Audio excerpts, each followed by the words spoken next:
పడిపోయింది. జాగ్రత్త. తెలుగు జాతి ఆత్మగౌరవం కోసం పిడికినెత్తే మహనీయుణ్ణి గుండెల్లో పెట్టుకుంది రాయలసీమ. ఆంధ్రప్రదేశ్ ని ప్రపంచ పటంలో నిలబెట్టిన విషయాన్ని ఇచ్చింది రాయలసీమ. ఇది రాయలసీమ. రాయలసీమ. గజరాజు నడిచిన దారిలో గచ్చి కుక్కలు కూడా నడుస్తుంటాయి. రాజును చూడు, కుక్కని కాదు.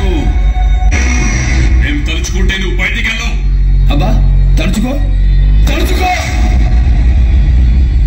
మూతి మీద మొలిసిన ప్రతి పొచ్చు మేసం కాదురా పచ్చ. దానికి గౌరవం ఉండాలి. తలబడి తమ్ముంటేనే నిలబడాలి. కూర్చో. గుర్తుపెట్టుకో, నీ సాగు నా చేతుల్లోనే. సవాలు విసరుకో, నేను సవాలు విసురుతా. మినిస్టర్, ప్రజలకు మంచి చేయండి. భుజాల మీద మోస్తారు, లేకపోతే తొక్కి పాకేస్తారు. సంతకాలు పెడితే బోర్డు మీద పేరు మారుతుందేమో, కానీ ఆ చరిత్ర సృష్టించిన వాడి పేరు మారదు. మార్చలేరు.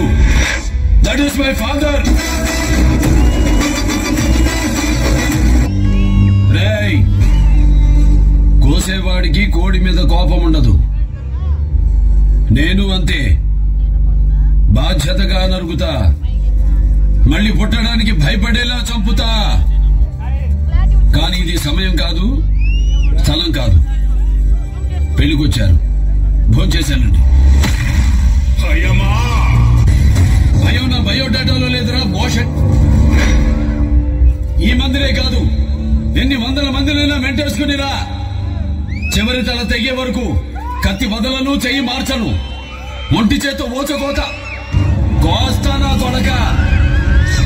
అపాయింట్మెంట్ లేకుండా వస్తే అకేషన్ చూడను, లొకేషన్ చూడను. అడ్డంగా నరుగుతా.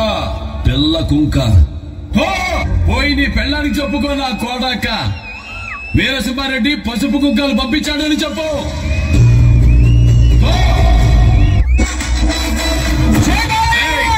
ఊరికి మంచి చేస్తే తల ఉంచుతా. చెడు తలబడితే ఎన్ని తలలైనా తెంచుతా. ముక్కలు మూటగట్టి తుంగభద్రలో తొక్కుతా. నా మాట పదును, నా కత్తి పదును. నీ పక్కోడికి తెలుసు. నలగడం మొదలు పెడితే ఏ పాట ఏదో మీ పెళ్లలో కూడా తెలియదు. నా కొడకల్లారా.